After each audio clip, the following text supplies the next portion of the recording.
శివసమారంభాం శంకరాచార్యమధ్యమాం అస్మదాచార్యపర్యంతాం వందే గురు పరంపరా. బ్రహ్మశ్రీ చాగంటి కోటేశ్వరరావు గారు చేసిన ప్రసంగం తర్వాత ఇంతకుముందు వారు అన్నట్టు ఇంక వేరే చెప్పడం అనవసరం. అయితే ఒక్క విషయం, ఏదో పిలిచారు కాబట్టి, వారు సాధారణంగా ఏంటంటే ఒక పురాణాన్ని తీసుకుంటే తత్వదర్శనం చేయించడం చాలా కష్టం. ఎందుకంటే దాంట్లో ఉన్నటువంటి కథల్లో పడిపోయి ఎక్కడెక్కడికో వెళ్తాం. కాబట్టి ఒక తాత్విక అంశప్రధానమైనటువంటి గ్రంథంతో చేసేటువంటి వ్యాఖ్యానం వేరు, పురాణాన్ని పట్టుకుని ఆ స్థితికి తీసుకువెళ్ళడం చాలా చాలా కష్టం. కాబట్టి ఒక గురు చరిత్రను తీసుకొని గురుతత్వాన్ని ఆవిష్కరించడం, ఎందుకంటే నేను చాలా చోట్ల చూశాను ఈ గురు చరిత్ర పారాయణం అని మ్యాక్సిమం అల్టిమేట్గా, అంటే నేను with due respects to one and all, the thing is they ultimately lead you to a fanatic idea, ఫెనటిసిజంలో దించుతారు. అది కాకుండా తత్వాన్ని నిర్దేశిస్తూ లక్ష్యాన్ని ఏమాత్రం చెడిపోకుండా ఆ లక్ష్యం చాలా స్పష్టంగా ఆవిష్కరిస్తూ, ఇవాళ వారు చెప్పిందంతా వింటుంటే నాకు గీతలో ఒక శ్లోకం గుర్తొస్తూ ఉంది. అదే ఆలోచిస్తున్నాను నేను కూర్చొని. యద్యద్ విభూతి మత్సత్వం శ్రీమదూర్జితమేవవా తత్తదేవావగచ్చత్వం మమ తేజోంశ సంభవం.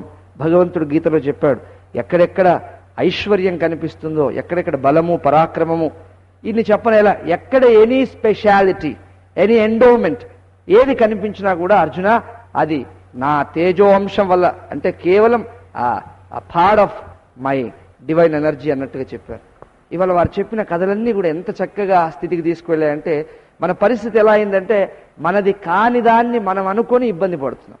మనది కాదు వాస్తవానికి, ఏ ప్రత్యేకత ఉన్నా కూడా అది మనది కాదు, ఈశ్వర దత్తం. ఎవడు తాను అనుకొని పుట్టినవాడు లేడు, ఎవడు తాను అనుకొని చావడు కూడా. కాబట్టి పుట్టుక మన చేతిలో లేదు, చావు మన చేతిలో లేదు, మధ్యలో ఉన్న జీవితం మన చేతిలో ఉందనుకోవడం కూడా మూర్ఖత్వం. జీవితం మనదనుకుంటే గుండె మనం కొట్టుకోవట్లేదు. ఏ మూర్ఖుడు కూడా నా గుండెని నేను కొట్టుకుంటున్నానని చెప్పడు. ఇవాళ దాకా ఎవరు అలా చెప్పలేదు. నా రక్తాన్ని నేను ప్రసరణ గావించుకుంటున్నాను అన్నాడు. నేను తిన్నది నేను జీర్ణం చేసుకుంటున్నాను అన్నాడు. ఇవన్నీ కూడా మన చేతిలో లేవు. అలాగే ఇప్పుడు ఇక్కడ ఉన్నటువంటి వాళ్ళందరూ ఉన్నారు. ఒకసారి చప్పట్లు కొట్టండి. Right right. ఒకసారి ఏడవండి అందరూ. అయ్యో నేను నవ్వమంటుంటే ఏడవమంటే నవ్వుతున్నారు. సరే అందరూ కోపం తెచ్చుకోండి ఒకసారి. చివరికి ఎంత అసమర్థత చూడండి. ఏడవమంటే ఏడవలేం, కోప్పడండి అంటే కోప్పడలేం. దైవం ఏదో మన మీద పూర్వపుణ్య విశేషం, నవ్వడం వరకు చప్పట్లు కొట్టడం వరకు అయితే మనం చేయగలం. అంటే నేను ఈ విషయాన్ని ఎందుకు చెప్తున్నానంటే చాలా మన చేతులు లేవు, అన్నీ కూడా ఈశ్వర ప్రదానం, ఆ ఈశ్వరుడి ప్రసాదం. అర్థమైందండి. కాబట్టి ఆ విధంగా ఆ విభూతి ప్రతి వాళ్ళ దగ్గర ఉంటుంది. ఒకరికి మాట్లాడడంలో ఉంటే, ఒకరికి ఇంకో పనిలో. ఎవరో అన్నట్టు some are wise, some are otherwise అన్నారు. ఏదో some are either way, everyone is wise. కాబట్టి మనలో ఉన్నటువంటి ఆ ప్రత్యేకత, అది ఈశ్వర ప్రసాదంగా దాన్ని భావించడం భక్తిలో గొప్ప సాధనగా చెప్పబడింది. అది చిత్తశుద్ధికి ప్రధానమైనటువంటి స్థితి అంటూ రమణ మహర్షుల వారి గురించి ప్రస్తావన చేశారు. కాబట్టి మహర్షి చాలా చోట్ల దాన్ని ప్రస్తావన చేస్తారు. చిత్తశుద్ధికి ప్రధానమైనటువంటి స్థితి ఇది, ప్రతిదాన్ని ఈశ్వర ప్రసాదంగా దర్శించడం. కాబట్టి అటువంటి చక్కగా గురుచరిత్ర, గురువు అనే మాటకు సరైన అర్థాన్ని ఇచ్చారు వారు. చాలా చక్కగా అన్నారు, లారీ నడిపేవాడు గురువే, వాడు గురువే, వీడు గురువే. శాస్త్రంలో వేదాంత శాస్త్రం మనం చదివినప్పుడు గురువు అంటే ఆర్బిట్రరీ మీనింగ్ ఒకటి ఉంది. గుకారో అంధకార రుకారో నివర్తక, ఈ కథంతా ఒకటి ఉంది. కానీ వేదాంత శాస్త్రం చదివేటప్పుడు ప్రత్యేక అర్థాన్ని ఇచ్చారు. గురు హిత ఉపదేశకర్త గురువు అన్నారు అంతే. కాబట్టి గురువు అంటే ఏదో చెప్పేవాడు కాదు, హిత ఉపదేశం చేయాలి. హిత ఉపదేశం అంటే ఏంటండి? అంటే నీకు ఆరోగ్యం బాగాలేదు కాబట్టి ఈ మందులు వేసుకో, అది హితోపదేశం కాదు. హితోపదేశం అంటే వేదోపదేశం. వేదం అంటే ప్రధానంగా శృతి ఉపదేశం. ఉపదేశం చేసే హక్కు కేవలం శాస్త్రానికి ఉంది. మానవుడు ఎవడు ఉపదేశం చేయడానికి అర్హత లేదు. ఒక అల్పజ్ఞుడు కించిజ్ఞుడికి అటువంటి సామర్థ్యము లేదు. అందుకే మనం తైత్తిరీయం చదివినప్పుడు ఏష ఆ దేశ, ఏష ఉపదేశ, ఏషా వేదోపనిషత్ అని చదువుతాం. అంటే వేద సారాన్ని అందించేటువంటి వాడు గురువు. శిష్యుడికి వేదాన్ని చదవగలిగిన సామర్థ్యం అందరికీ కుదరదు. ఎందుకంటే ఇప్పుడు తెలుగు భాషే పూర్తిగా రాని పరిస్థితిలో ఉన్నాం. వారు మాట్లాడుతుంటే ఆ తెలుగు నేను ఎప్పుడు మాట్లాడాలా అని అనుకుంటున్నాను. ఎందుకంటే టీవీలో కూడా మీరు చూస్తారు, అప్పుడప్పుడు నేను ఇంగ్లీష్లోకి వెళ్తాను. నా ప్రాబ్లం ఏంటంటే నేను ఇంగ్లీష్లో ఆలోచించి తెలుగులో మాట్లాడుతుంటా. కాబట్టి ఒక్కోసారి తెలుగులో ఆలోచిస్తూ ఇంగ్లీష్లో మాట్లాడితే ఈ పరిస్థితి నాది. ఎందుకంటే ఆ విధమైన స్థితి. కానీ వారు మాట్లాడుతుంటే శుద్ధమైనటువంటి ఆంధ్ర గీర్వాణం నర్తిస్తోందా అనిపించింది. ఆ విధంగా మనకు తెలుగు భాష సరిగా రాదు. అదే తెలుగు భాషలో నాకెవరో చెప్పారు ఒక సందర్భంలో, సభికులకు నమస్కారం అంటే సభికులు అనొద్దండి, సభ్యులు అనాలి. సభికులు అంటే జూదగాళ్ళని అర్థం అని చెప్పాడు.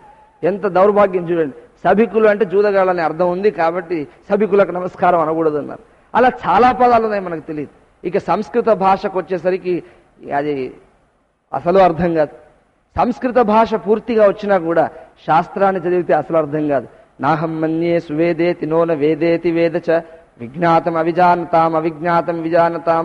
నాకేమీ తెలియదు, అలాగని తెలియదని కాదు, అంతా తెలుసు కూడా. ఇది తెలుసు అన్న వాడికి తెలియదు, తెలియదన్న వాడికి తెలుసు. మీకేం తెలిసింది చెప్పండి? అర్థమే కాదు. పూర్ణమదః పూర్ణమిదం. నేను కాలేజీలో ఒక టాక్ ఇచ్చినప్పుడు ఇదే చెప్పా. పూర్ణమదః పూర్ణమిదం పూర్ణాత్ పూర్ణముదచ్యతే పూర్ణస్య పూర్ణమాదాయ పూర్ణమేవావశిష్యతే అని దాని మీనింగ్ కూడా చెప్పా. అది పూర్ణమే, ఇది పూర్ణమే. ఆ పూర్ణము నుండి ఈ పూర్ణం వచ్చను, ఆ పూర్ణములోంచి ఈ పూర్ణము రాగా కూడా పూర్ణమే శేషించి ఉండను అని. మీకేమర్థమైందని అడిగితే వాడు చెప్పాడు, ఇది చెప్పిన వాడికి మ్యాథ్స్ రాదని అర్థమైంది అన్నాడు.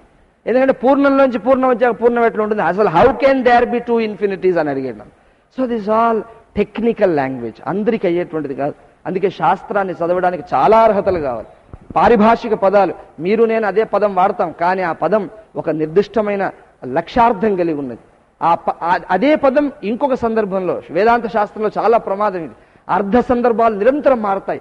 ఒక పదం ఒక అర్థం ఒక సందర్భంలో ఇస్తే అదే పదం తద్విరుద్ధార్థాన్ని కూడా ఇస్తుంది ఒక్కోసారి. మరి ఇదంతా చెప్పగలిగిన వాళ్ళు అర్థం చేసుకోవడం కుదరదు. అందుకే శాస్త్రజ్ఞోపి ఆత్మాన్వేషణం బ్రహ్మాన్వేషణం స్వాతంత్ర్యేణ న కుర్యాత్ అని చెప్పింది. కాబట్టి నువ్వెంత మహాశాస్త్రజ్ఞుడివైనా కూడా నీకు నీవుగా శాస్త్ర విచారణ చేయడం పర్మనెంట్ ప్రాబ్లంకి దారితీస్తుంది. ఎందుకంటే జీవత్వం జన్మ జన్మలకు నిలబడిపోతుంది. ఒక్కసారి కనుక తప్పు చేస్తే అహం బ్రహ్మ అనే స్థితి రాకుండా పోతుంది. కాబట్టి ఆత్మైక్య బోధ అని శంకరులు వారు ముద్దుగా అంటారు.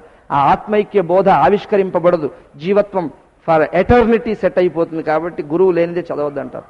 కాబట్టి గురువు నిజమైనటువంటి వాడు ఎవరంటే హితాన్ని చేయాలి. హితం ఎలా చేసేది? అర్థం కానటువంటి దాన్ని అర్థం అయ్యేలా చెప్పడం హితం. ఇక్కడ ఎండాకాలంలో నేను ఎక్కడో తిరుగుతున్నాను, ఎవరో పిలిచి ఒక ఎయిర్ కండిషన్ రూమ్ లో కూర్చోబెట్టి చల్లటి మంచినీళ్ళు ఇస్తే నాకు హితం చేసినట్టు దేహస్థితిలోంచి. అదేవిధంగా ఉపనిషత్తులను చదివి అయోమయపడుతున్న నాకు సరి అయినటువంటి దిశలో ఆ ఉపదేశ సారాన్ని అందిస్తూ అది ఇదిరా దాని అర్థం అని చెప్పగలగడం గురువు చేసేటువంటి హితం. హిత ఉపదేశకర్త. ఉపదేశం అనే పదం వేదాన్ని సూచిస్తే హిత ఉపదేశం అనడం అంటే ఆ వేద సారాన్ని సరళీకృతం చేసి. ఎందుకంటే as a speaker, as a Acharya, I know some things. ఏదైనా విషయాన్ని ప్రధానంగా ఇటువంటి విషయాల్ని సింప్లిఫై చేసి చెప్పడం చాలా కష్టం, చాలా కష్టం. నేను చాలా ఇంకా మాక్సిమం సూపర్లేటివ్ నేను వాడగలను. ఇప్పుడు దాన్ని సరళం చేయడం కష్టం, మిగతా విషయాల్లో సరళం చేయడం సులభం. అర్థమైందండి? ఏదైనా ఇప్పుడు పాలను డైల్యూట్ చేయడం చాలా ఈజీ.